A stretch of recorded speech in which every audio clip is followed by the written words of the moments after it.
Kia ora koutou. So in this video, I'm going to speak about cultural appropriation, just some of my thoughts on it, and just to give some put some perspective out there for those of us who are navigating a world where there's lots of there's lots of access to knowledge, to images, um,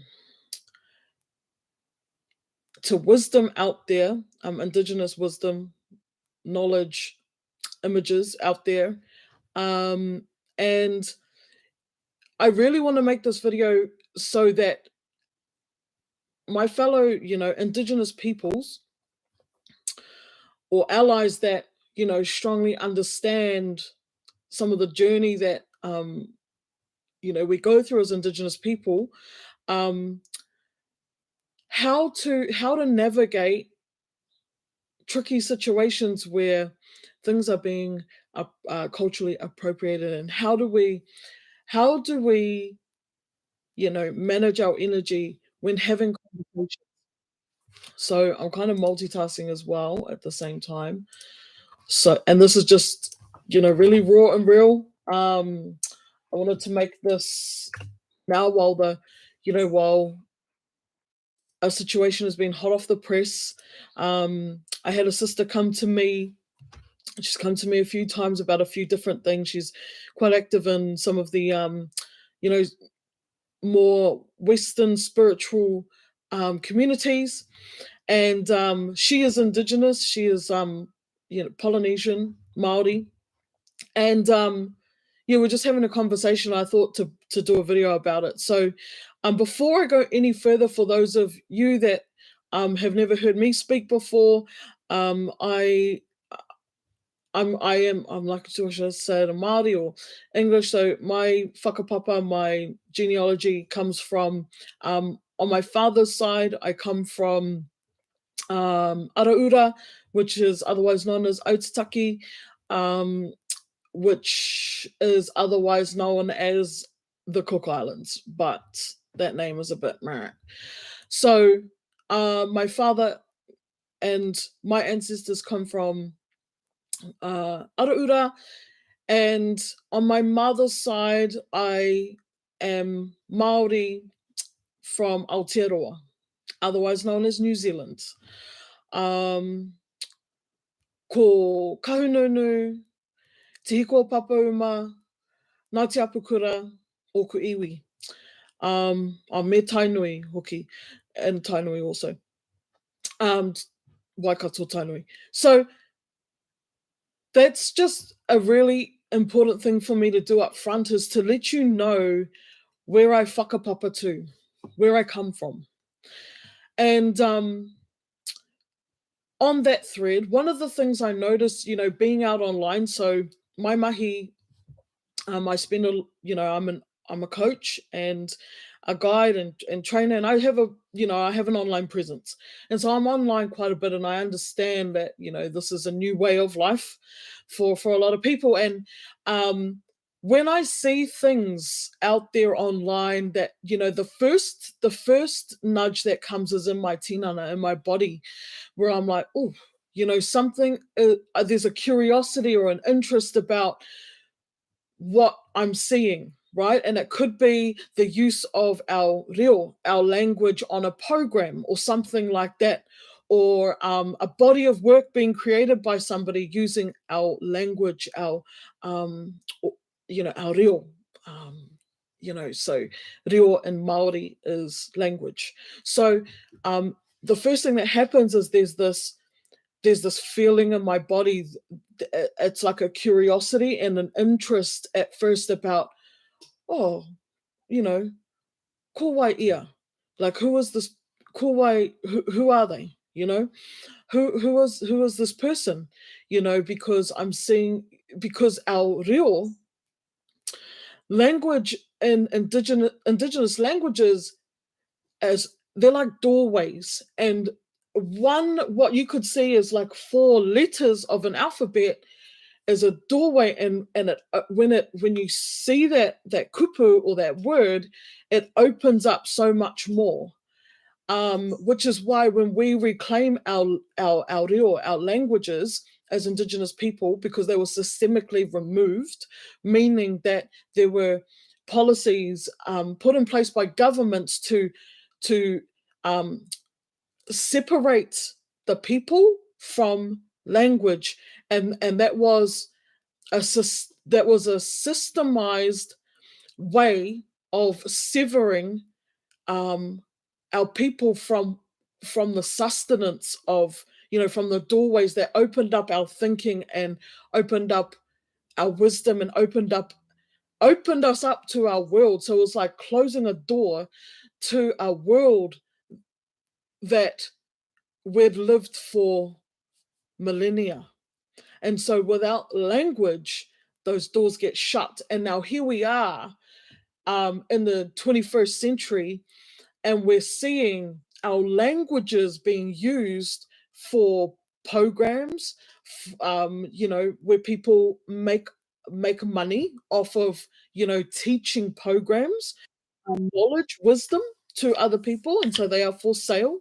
And so the first thing that happens in my body is there's this curiosity about ko wai ia, who are they? Who is this person that is creating um and opening this doorway effectively? Who is this person opening this doorway? And so I will look for my answers, and if I don't find any answers, like how I said and introduced where I was, where I was from, where my whakapapa comes from, or where I come from, if I can't see that up front, again, multitasking, if I can't see that up front, then I ask, right? Then I will ask the person, no hea koe, where are you from, right? And, the answers are pretty standard. If they do not whakapapa to the cultures of that language, it's this like long-winded explanation to me. It's this very like explanation of who they are, and this almost, it's leading into a justification of, of why they're doing what they're doing. And I not used to be, I still am, but I have also learned the importance of balancing my energy, but making sure that my energy is tau. So, and my wairua is tau and balanced and grounded, because sometimes, like with the sister this morning that came through and was explaining her experience of calling out and up somebody in the, more Western spiritual community, and calling her up and out and saying, what's going on here? Ko wai ia, ko wai koe, who are you? Who are you? Like, who are you to just think you can, create an oracle deck and want to implement, put in the Maori woman and ask for people's opinions on, what would be cool on that oracle card? Like, okay, like what? But it really be really happening. Like, it really be happening like that. And I guess I speak so lightly and candidly and just so upfront, because this is the feeling. Because it's like, yeah, it's like, huh? It is, to us, it's unfathomable that you can just take for your own pleasure, and for your own programs and for your own offerings. So, without one having the whakapapa, two going through the right pathways and having gone through like the rites of passage to be able to, you know, create something like that. Anyway, let's stay on the kaupapa. So I want to talk to you next about aroha and or aloha, as our Kanaka cousins say in Hawaii. Aroha, aloha, love. Okay, um, love. There is this misconception that Indigenous people have to be, that love is this all welcoming, all giving, all aroha, love, light and fluffy. And show aloha and aroha when even when things are inappropriate. And it is a misconception because, Carl, no, sometimes aloha, sometimes aloha looks like a stern conversation, an honest conversation with someone, a learning moment with somebody. We can still have aroha and aloha for the person, but for the behavior that takes for their own pleasure, takes for their own purpose, um, something that doesn't belong, like that they now belonging is an interesting word, but it's like something that they have not grown up with a responsibility around. Okay, when people just feel like they can take something for a purpose, for one single purpose, and that's it, and have no connection and responsibility to to that word, to that image, to that um concept, to that wisdom, to that knowledge for a lifetime and beyond and back. Aloha aroha looks like having an honest conversation about that. Okay, and it doesn't feel light and welcoming. It feels like an honest conversation, like, ko waikwe, who are you? Hiaha, hiaha tēnei, what is this? What's this? Because it feels in the body, not pono, not tika. Pono meaning right relation. Yeah, this doesn't feel in right relation, and our bodies know it when we see it. It doesn't feel tika, it doesn't feel right, and our bodies can feel it, right? And so we have this imbalance. Once we see something that's inappropriate, we have this imbalance, and we're like, oh, and we gotta that honest conversation brings us back, to grounded, right? Because when we see something like that, I'm going to share a story in a moment. When we see something where our bodies tell us that is not puno, it's almost like our tupuna going, hey, it's like my granddad going, I teach through story a lot, so I'm gonna, branch off into these stories. But it's like my grandfather sitting out on the porch on our farm and him going, oh, go down and get us some watercress, would you?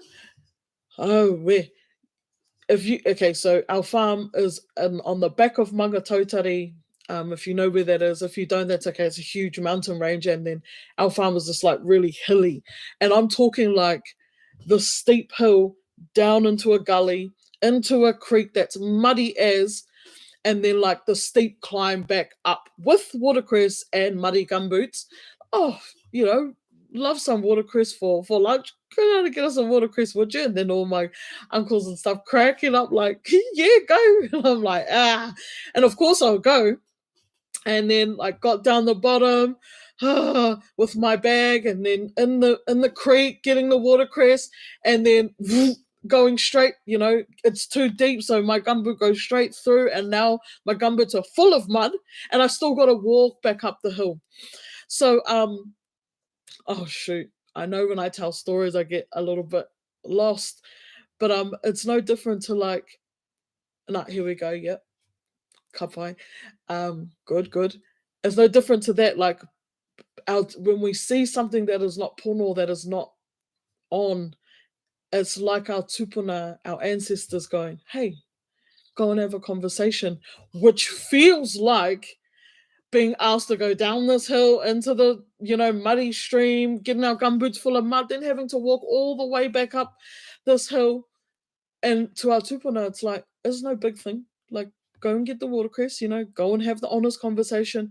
But to us, when we're like, we got to talk up to, you know, there's this brilliant book written by an Aboriginal author, talking up to the white woman. It's like that. It's like we got to find our strength, our kaha to to have this honest conversation. It can sometimes be very daunting, and so we get up in our minds about it, and we start thinking, "Oh no, no, no!" We're just, we almost justify why it's okay, and we don't have the honest conversation, because having honest conversations, like cultural appropriation aside, having honest conversations is like a hard mama jama to do, like it's very hard. It's, we're up against potential emotional discomfort. So a lot of people naturally shy away from having honest, difficult, I call them difficult conversations. So, I get it. And also, if we're being led by our body to go, hey, have that conversation, and we turn away from it, then what happens is we remain off balance, because we haven't, in ourselves, what we knew to be not right or not pono, we've chosen to kind of turn away from that, not say anything, and it's sort of like a disservice to our tupuna, to ourselves. And look, not to be too extreme, but I'm just a passionate person. Like nothing happens per se because of that, but it just when those opportunities present ourselves and we don't say anything, it's just that we're conditioning ourselves to tolerate and to be okay with. And so therefore appropriate cultural appropriation just gets to continue, right? Because no one's picking it up. So this video is very much for those that have seen things that don't feel pono, or in right relation, and have noticed themselves shying away, because I definitely have shied away from those difficult conversations before, so I get it. And this video is to help us find our mana, and understand why it's important. What happens when we honor that, call from our tupuna, and when they ask, hey, go down the hill, get us some watercress, potentially fall in the creek, and get all muddy and then climb back up. It's that kind of like, oh, how can we just go to the shop? No, you go down the mountain, you go down the hill, you go in the river, you get muddy, and it's like, but there's a sense of like toe, a balance and accomplishment, for doing that. And yeah, so let's take a breath. Hope you got all that. And let's keep moving. So aroha isn't always, this light or welcoming smiles and warmth. Sometimes it's a jandal, like the jandal sitting there over there on the ground, okay? It's a size 11 jandal going, who are you? Hey? If needed. And that's the truth. And it will feel like, it will feel like you've got all this energy pulsing through you, and it will feel like you've got this jandal ready to go. Okay, so ecology. Why are difficult conversations important?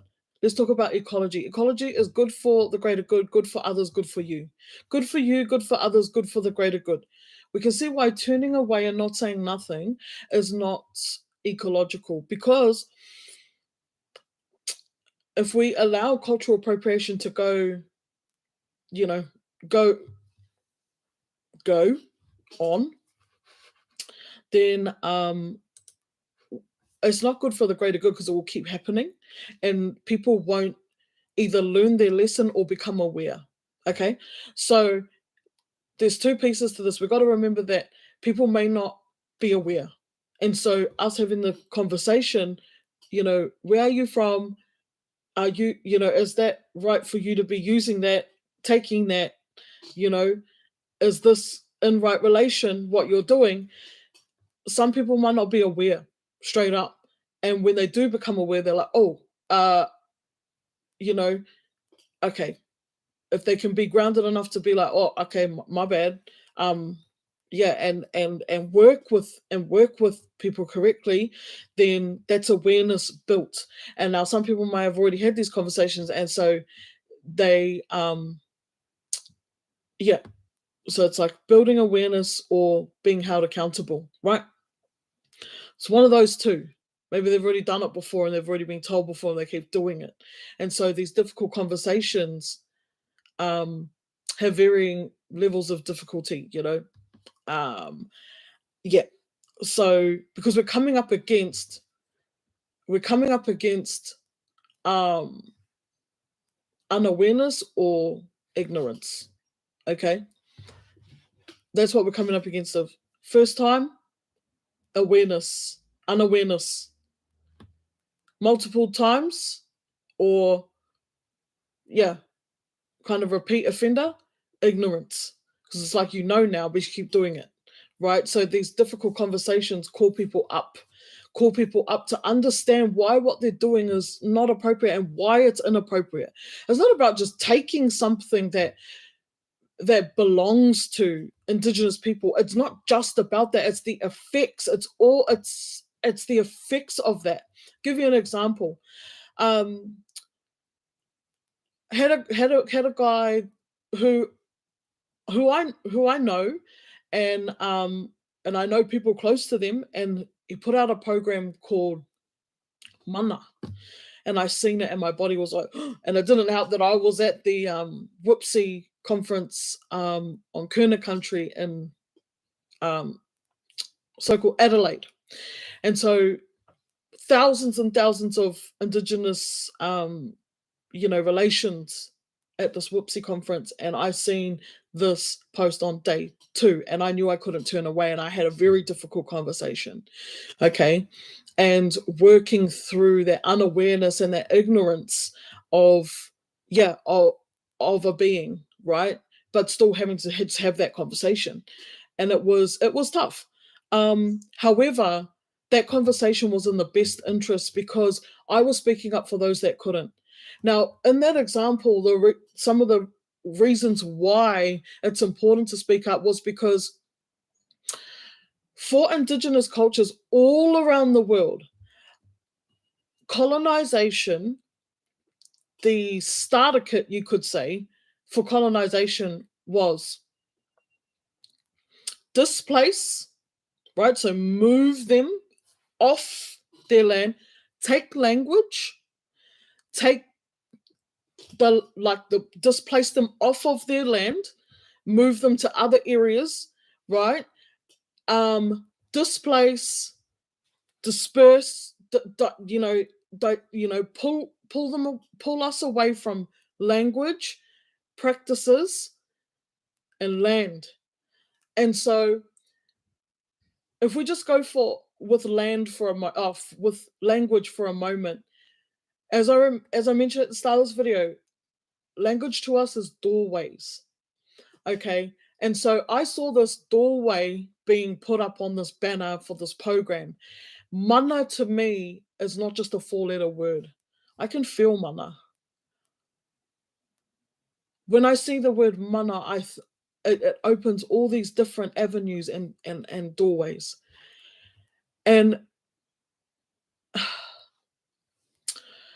Indigenous thinking is so different to this linear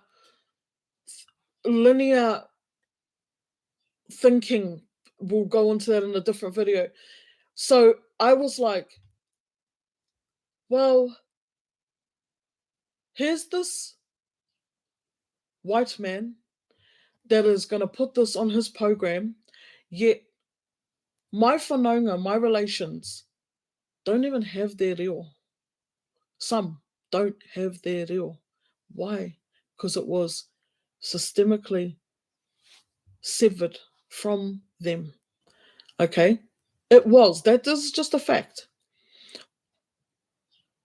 Sure, there are avenues to learn our reo these days. However, we're going to look at the undercurrents of colonization as well.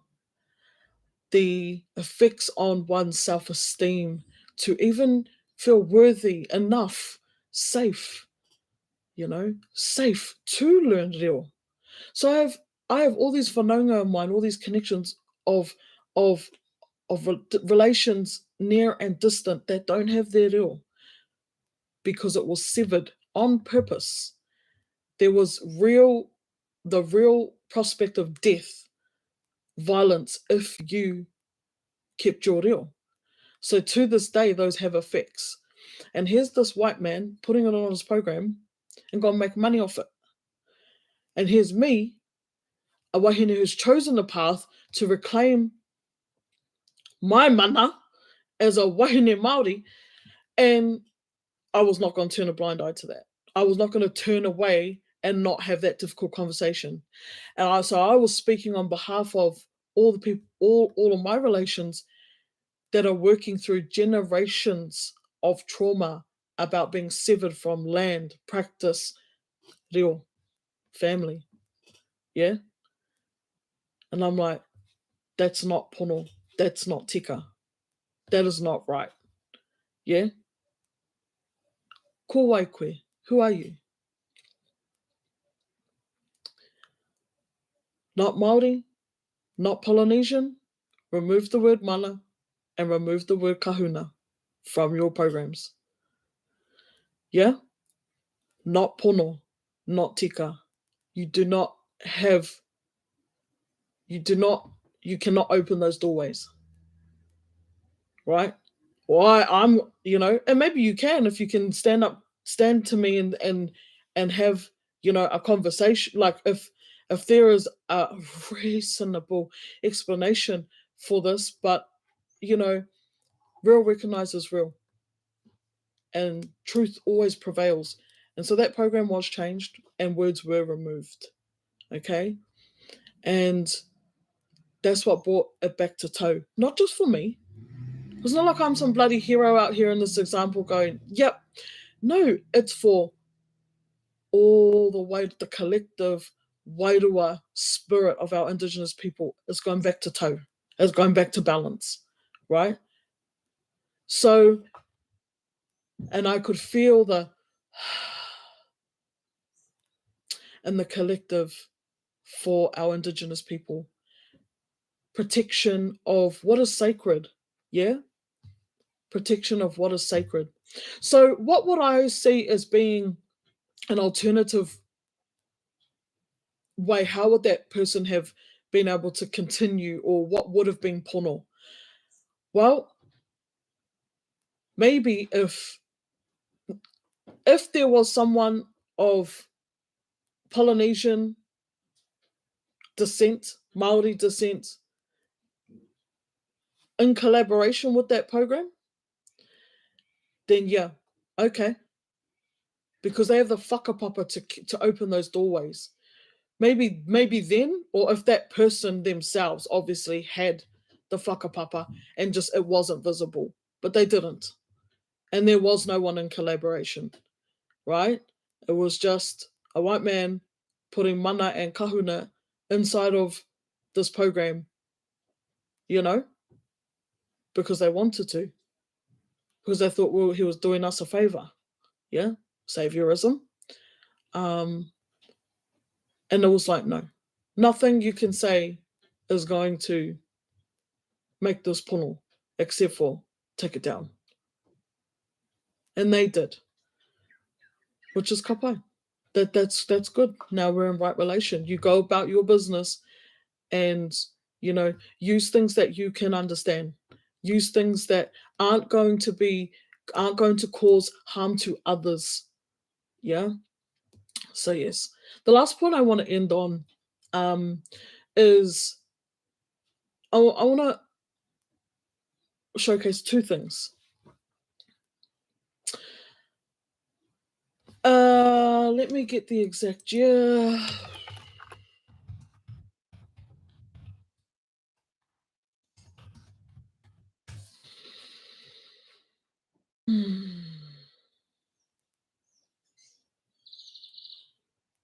Right.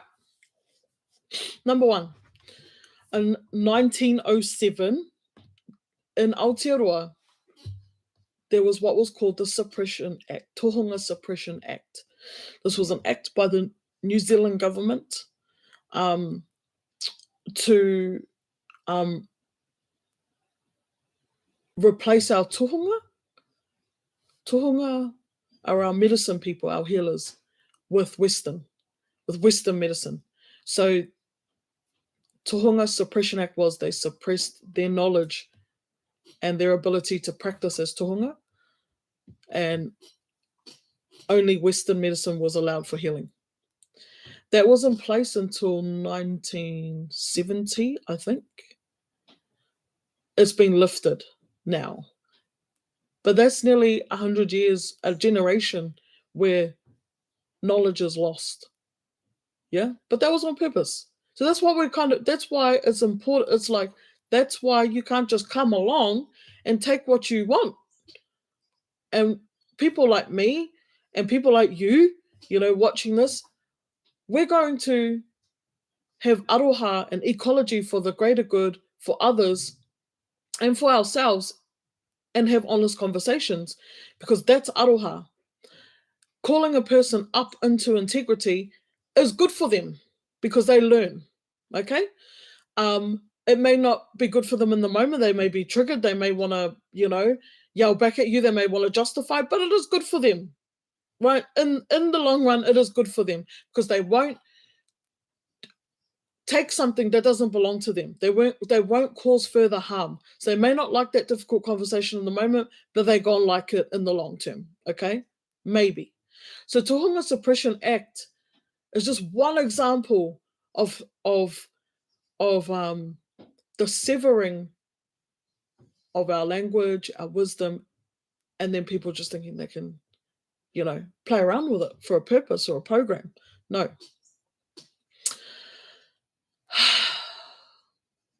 Second piece of history I want to point out is a fella called Ducartes, okay, Rene Ducartes. And this fella was a so-called philosopher, okay, in the 17th century, all right. I did not go to no university. My mother did, and she's well versed in this, and we share a lot of stories, and she shares a lot of mātauranga. So don't ask me for where did you find this evidence? Like, you know how they cite things at the bottom of essays? No, that's not me. I'm jamming from the truth and the stories that I've been told, because we're an oral, Indigenous people are oral.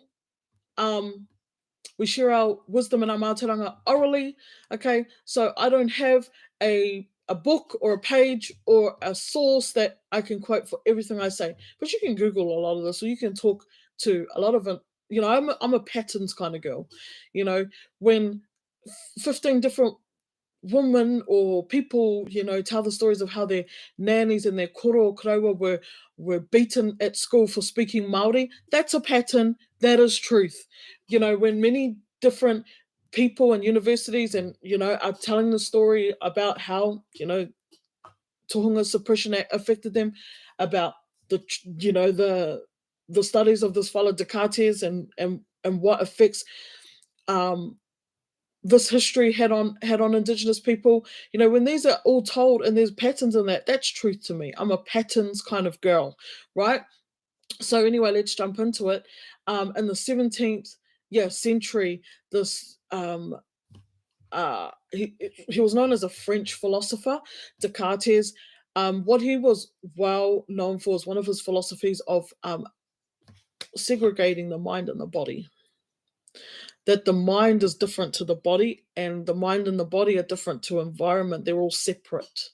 So here we see the seeds of separation being sown, right? So separation is like, so the mind and the body are separate and the environment is separate. And then he goes on to justify it. And then even people like Sigmund Freud, the psychologist based his theories off of Ducartes. So, and Freud is heavily used in psychology. So these days that you pay for, that is, the bee's knees to have healing, up here we go. I'm just like, oh, anyway. Like it's all mixed up, you know?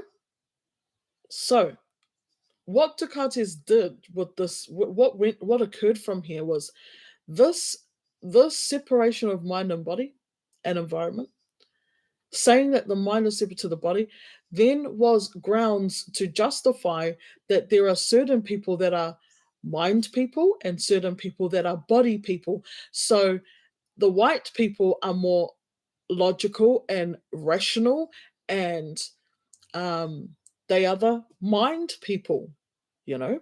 And these savages, these indigenous people, are more in their body and don't use their mind, don't have rationale, don't have logic.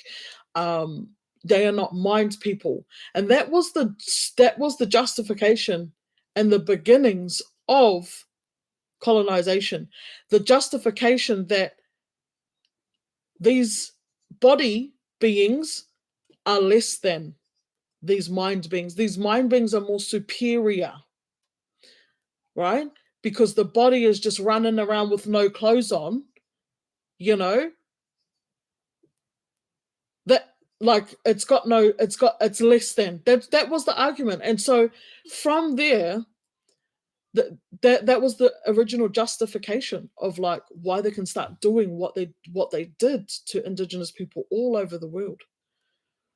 Like let that sink in. And so for me personally, this is now my personal um observation. What I'm now observing is that we have this whole western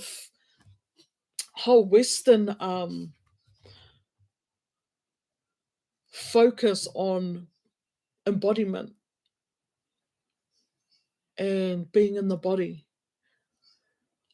when being body people, according to Ducartes, and being less than, and all of those philosophers and that back in the day, that was a less than thing.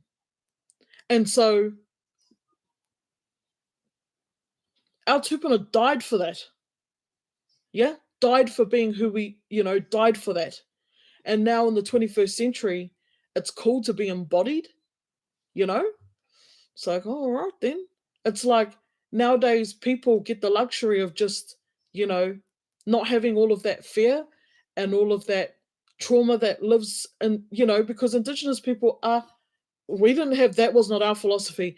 The mind, the body, and environment, it's all linked, right? And that's why to this day, the patterns that I've seen is that Indigenous people have this holistic way of looking at the world and are deeply connected to their body. And if they are not, it is because there's all this stuff, all this kaka, all these indoctrinated, colonized beliefs put on top of them.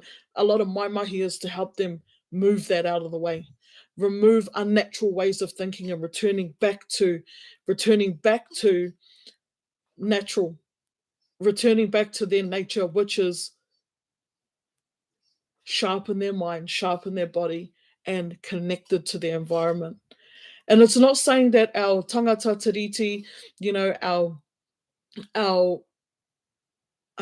European brothers and sisters don't have that or can't have that. It's just, let's just call some spades for what it is, right? The irony of a whole industry like embodiment, breathwork, bodywork, all of this being used and being so like cool to be in. And it's like, well, indigenous peoples, were absolutely in their bodies and died for it, and we're seen as less than for it, and we're wiped out for it, and are still dealing with those effects. Yet we got a lot of, that's why I hardly take part in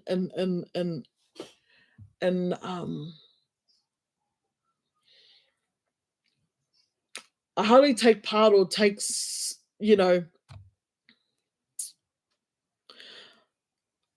as a bold say, oh fuck it, I'll make it. I hardly take part, or I'm mindful of all of this history and these experiences. I'm mindful of that if I step into spaces, and I do work with a lot of non-Indigenous people, um, but I can feel their connectedness and their, yeah, that they're pono, that they're tika, and they know their place. Yeah, they're their words, not mine. They know their place. Um, yeah.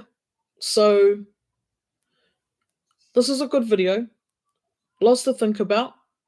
Um, and I'll leave it here. If